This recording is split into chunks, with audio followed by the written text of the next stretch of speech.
Yo, what's going on, Vikings fans? It is Skol side back again, and we are talking about the Minnesota Vikings, of course.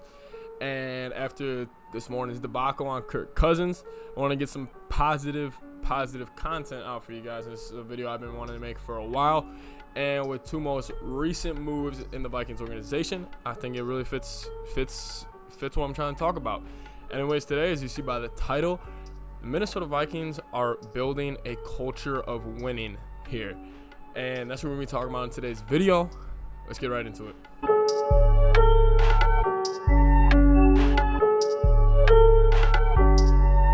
All right, so what I mean by the Minnesota Vikings are building a culture of winning, or a winning culture, is very similar to what New England built and other teams around the league are trying to build.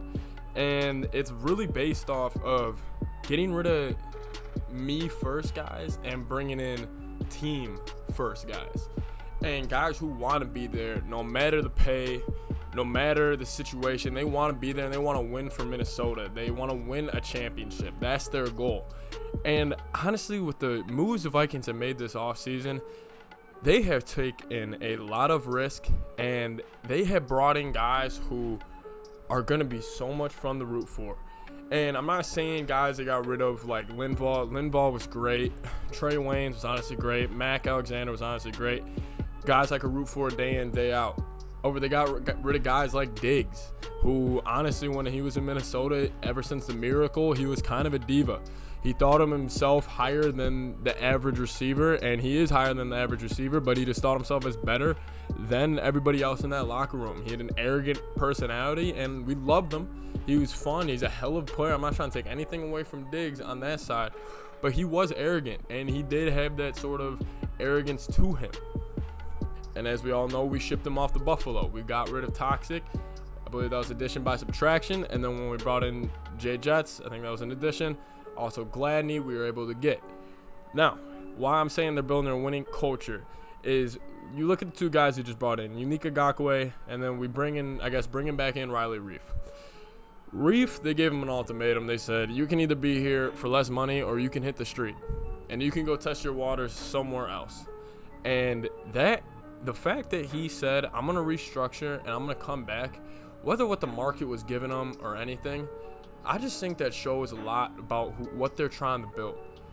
And if you have your left tackle who's willing to take less money because he knew he had a down year last year, willing to prove himself here and win playoff games here, I think that's fantastic. He got Unique Ngakoue. He could be making $17 million this year. He's only going to be making 13. And that was because he wants to be here. He wants to win. He sees the culture. He sees the vision that's being built. And then you look at a guy like Dalvin Cook, our star running back, who carried us in a lot of games last year with that running game. You know, reports came out earlier this offseason.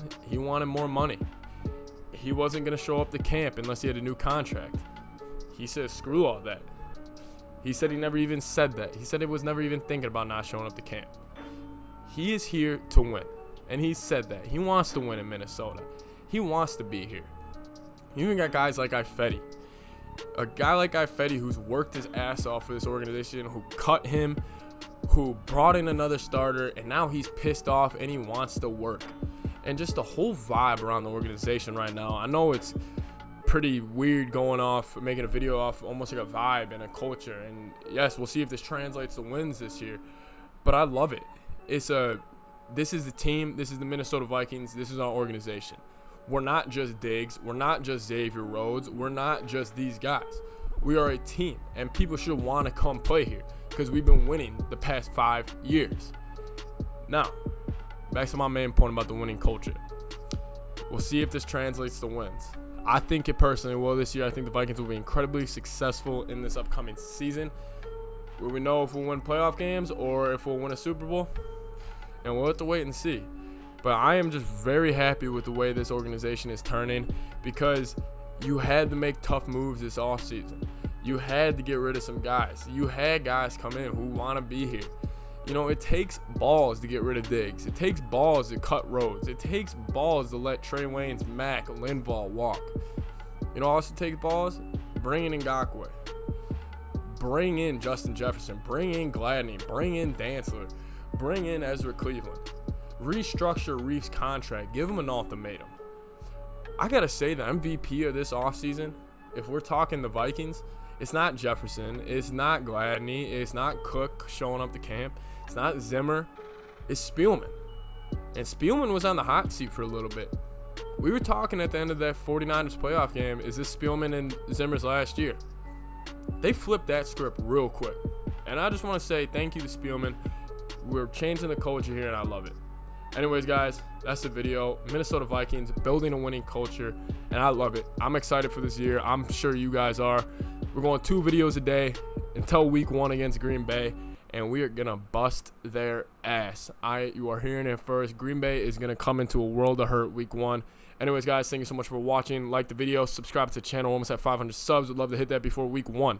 Thank you guys so much. I'll see you next time.